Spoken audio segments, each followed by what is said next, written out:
morning YouTube and good morning my friends. Welcome back to my channel. Today is December 31st, 2020, last day of the year, and I'm on the road again on a solo drive, 500 kilometers back to Bangalore. Solo drives can be fun, at the same time taxing and boring too. I've learned a thing or two over these many years of solo driving, and in this video I'm going to share 10 such tips on how to keep such solo drives interesting, fun as well as safe. Let's get started.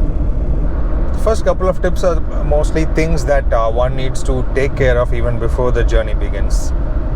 Most important thing is to have a good night's sleep even before the trip starts. It's very important. If you are not having enough rest, your body will start reacting in a very different way, especially on long trips like this. I usually go to bed around 10 p.m. in the previous night, and try to get at least 7 hours of sleep before I start my journey. Let me fill petrol and check air pressure and continue.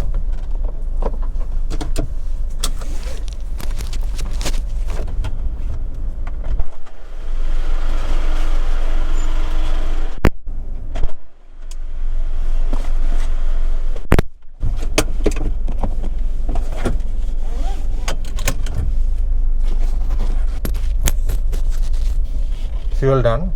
Need to check air pressure. That brings me to my tip number 2. You need to plan your route, plan your fuel breaks and food breaks, and plan them a little early in your trip.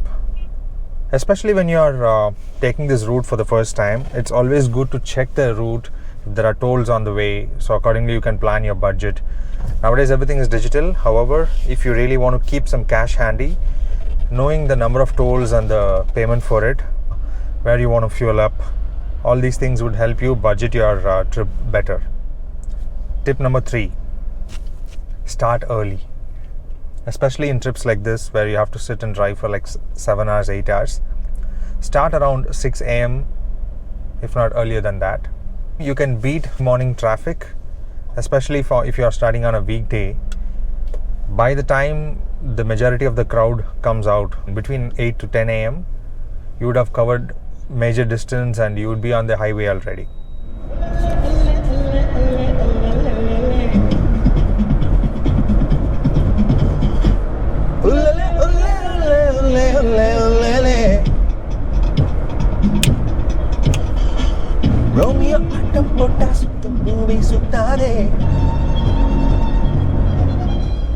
It is raining now.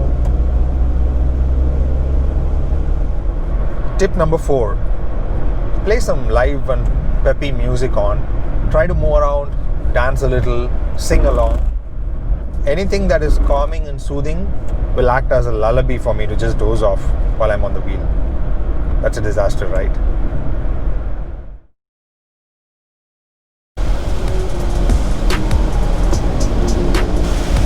Rain is getting more and more intense. Let me stop for some tea. Tip number 5. Keep enough snacks and water handy, especially in times like this where you simply cannot stop and eat anywhere else. You should keep your food handy with you. On a day like this, water might not be as necessary, but on a sunny day when you are driving like 35-40 degrees Celsius, you need to hydrate yourself regularly. Otherwise your dehydration will also cause you to go dizzy and you will lose focus very easily.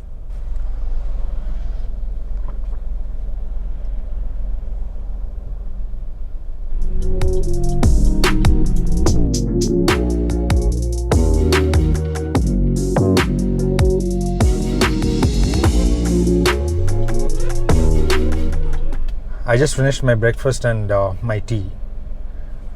Your vehicle needs fuel, you need fuel as well. Once I'm done with it, I can see clearly, I can think clearly, my reflexes will be much better, which is very important on long rides like this. Tip number 6.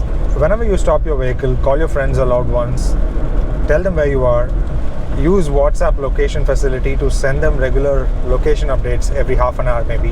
When you're going alone, it's very important that your loved ones and friends know where you are at any point in time. It gives them peace of mind.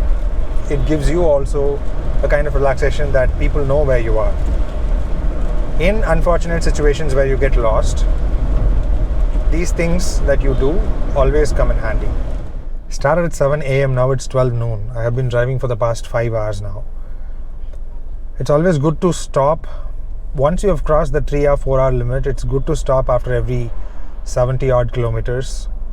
Get out of the car, stretch your limbs a little.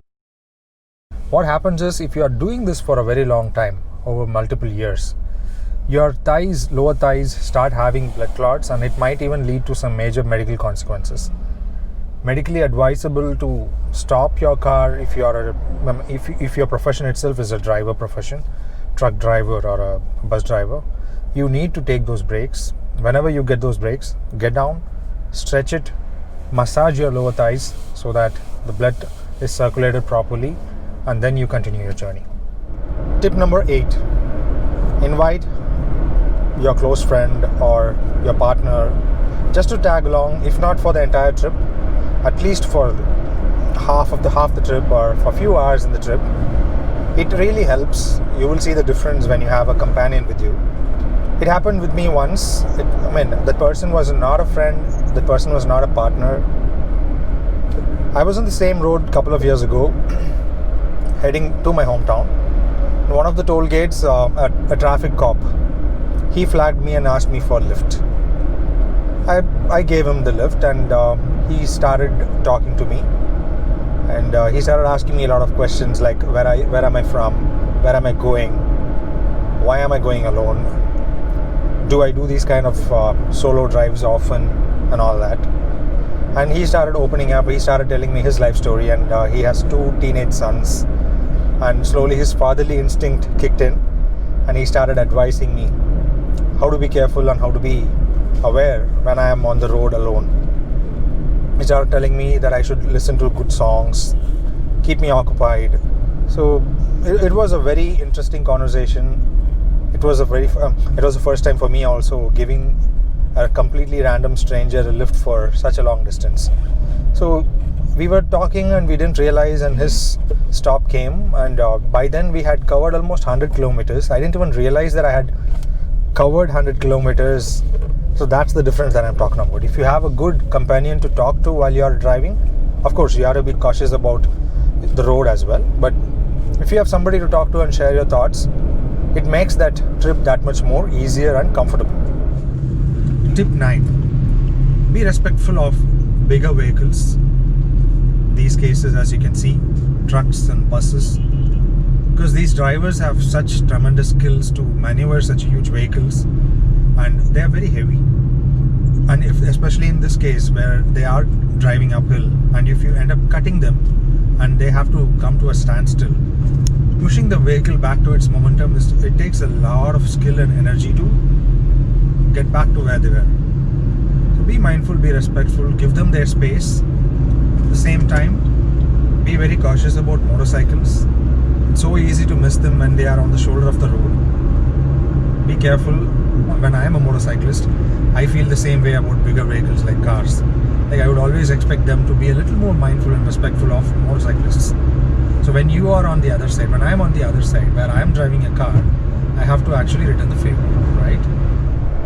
The 10th and the final tip: stay calm and relaxed. Take time to admire the landscape that is changing in front of you.